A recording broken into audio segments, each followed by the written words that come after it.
Hello, good morning friends. देखिए, आज हम शुरू करने जा रहे हैं फर्स्ट चैप्टर का सेकंड लेक्चर। तो लेक्चर शुरू करने से पहले आप चैनल को लाइक और सब्सक्राइब जरूर करें। और इस लेक्चर का फर्स्ट टॉपिक हम पढ़ने जा रहे हैं बच्चों, आवेशन के प्रकार। कौन सा टॉपिक है? आवेशन के प्रकार। और आवेशन के प्रकार होते हैं तीन प्रकार के। कितने प्रकार के? मतलब वस्तुओं को हम तीन तरीके से आवेशित कर सकते हैं। उनमें से पहला प्रकार है घर्षण द्वारा आवेशन। घर्षण द्वारा आवेशन, या इसे हम घर्षण का इलेक्ट्रॉन आवेशन का इलेक्ट्रॉन सिद्धांत भी कहते हैं। आवेशन का इलेक्ट्रॉन सिद्धांत।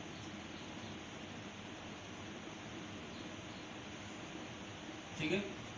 देखो, घर्षण द्वारा आवेशन क्या होता है, जैसा कि हमने 11th क्लास में भी पढ़ा था। घर्षण क्या होता है? जब हम दो वस्तुओं को आपस में रगड़ते हैं तब जाके घर्षण उत्पन्न होता है। तो यहाँ क्या होता है घर्षण द्वारा आवेशन में? जब हम दो वस्तुओं को आपस में रगड़ते हैं तो उनके मध्य इलेक्ट्रॉनों का क्या होता है? स्थानांतरण। और इलेक्ट्रॉनों के स्थानांतरण के कारण उनमें हल्की वस्तुओं को अपनी ओर आकर्षित करने का क्या आ जाता है? गुण आ जाता है। इस गुण के कारण ही वो वस्तुएं क्या हो जाती है? आवेशित, जिसे हम कौन सा कहते हैं? घर्षण द्वारा आवेशन। मान लीजिए कोई भी दो वस्तु है, एक वस्तु तो ए है और दूसरी वस्तु है बी। ठीक है। जब इन दोनों वस्तुओं को हम आपस में रगड़ते हैं तो आपस में रगड़ेंगे तो इनके मध्य इलेक्ट्रॉनों का स्थानांतरण होगा। स्थानांतरण का मतलब एक वस्तु इलेक्ट्रॉन दे भी सकती है, इलेक्ट्रॉन ले भी सकती है। ठीक है। मान लीजिए ये वस्तु इलेक्ट्रॉन दे रही है, ठीक है, और ये वस्तु इलेक्ट्रॉन ग्रहण कर रही है। मैंने मान लिया कि ये वस्तु इलेक्ट्रॉन, ए वस्तु तो इलेक्ट्रॉन दे रही है और बी वस्तु इलेक्ट्रॉन ग्रहण कर रही है। यहाँ पे बी दे सकती है और ए ले सकती है, कुछ कैसे भी हो सकता है। ठीक है ना। मैंने मान लिया ए वस्तु इलेक्ट्रॉन दे रही है और बी वस्तु इलेक्ट्रॉन ग्रहण कर रही है। तो इससे इसमें इलेक्ट्रॉन जाएंगे तो इलेक्ट्रॉनों के स्थानांतरण कारण यहाँ पे इलेक्ट्रॉन की क्या होगी? कमी, और यहाँ पे इलेक्ट्रॉन की क्या हो जाएगी? अधिकता। ठीक है। अब देखिए, जो वस्तु हमेशा देता कौन है? जो धनी होता है। तो जो वस्तु इलेक्ट्रॉन देती है या इलेक्ट्रॉन त्यागती है वो तो हो जाती है धनावेशी। कैसी हो जाती है? धनावेशी। और लेने वाला हमेशा क्या होता है? ऋणी। तो वो क्या हो जाएगी? ऋणावेशी। अंडरस्टैंड? ये हो गया आपके घर्षण द्वारा आवेशन। जब हम दो वस्तुओं को आपस में रगड़ते हैं तो उनके मध्य इलेक्ट्रॉनों के स्थानांतरण के कारण हल्की वस्तुओं को अपनी ओर आकर्षित करने का क्या आ जाता है? गुण आ जाता है। इसे ही हम क्या कहते हैं? घर्षण द्वारा आवेशन कहते हैं। अब जो वस्तु इलेक्ट्रॉन देती है या त्यागती है वो तो हो जाती है धनावेशी, तर जो वस्तु इलेक्ट्रॉन ग्रहण करती है वो कैसी हो जाती है? ऋणावेशी। अंडरस्टैंड? इसके बाद हम चलते हैं दूसरी विधि पर। घर्षण द्वारा आवेशन के बाद में आती है दूसरी विधि आपके चालन या संपर्क द्वारा आवेशन। चालन या संपर्क द्वारा आवेशन। देखो, घर्षण द्वारा आवेशन में तो हम वस्तुओं को आपस में रगड़ते थे, यहाँ पे केवल संपर्क करवाएंगे, वस्तुओं को केवल टच करवाएंगे। मान लीजिए दो वस्तुएं ए और बी। ठीक है। ये तो है आवेशित वस्तु। कौन सी वस्तु है ये? आवेशित वस्तु।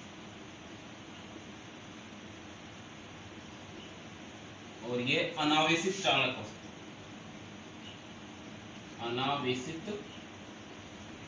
अनावेशित होने के साथ साथ चालक और है, चालक वस्तु। ठीक है। तो क्या होता है जब हम किसी अनावेशित चालक वस्तु को आवेशित वस्तु के संपर्क में लाते हैं, आपस में टच करवाते हैं, तो क्या होता है? आवेश आवेशित वस्तु से कहां स्थानांतरित हो जाता है? अनावेशित चालक वस्तु में स्थानांतरित हो जाता है। आवेश इधर से इधर चला जाएगा तो ये वस्तु भी कैसी हो जाएगी? आवेशित हो जाएगी। इस विधि को हम कौन सी विधि कहते हैं? चालन या संपर्क द्वारा आवेशन। अंडरस्टैंड? जब किसी अनावेशित चालक वस्तु को आवेशित वस्तु के संपर्क में लाया जाता है तो आवेशित वस्तु से आवेश कहां स्थानांतरित हो जाता है? अनावेशित चालक वस्तु में स्थानांतरित हो जाता है, जिससे वो क्या हो जाती है? आवेशित हो जाती है। इसे क्या कहते हैं हम? चालन या संपर्क द्वारा आवेशन। अंडरस्टैंड? इसके बाद में आती है आपकी नेक्स्ट विधि, थर्ड विधि, प्रेरण द्वारा आवेशन। तीसरी विधि कौन सी है आपके? प्रेरण द्वारा आवेशन। प्रेरण द्वारा आवेशन। देखिए पहली विधि में तो क्या किया हमने, आपस में वस्तुओं को रगड़ा, दूसरी विधि में केवल टच करवाया, तीसरी विधि में संपर्क नहीं होगा, आपस में वस्तुओं के मध्य क्या नहीं होता है, संपर्क नहीं होता है। मान लीजिए वस्तु ए, वही वस्तु ए ले ली मैंने, एक वस्तु ले ली बी, ये तो होगी आवेशित वस्तु है और ये अनावेशित।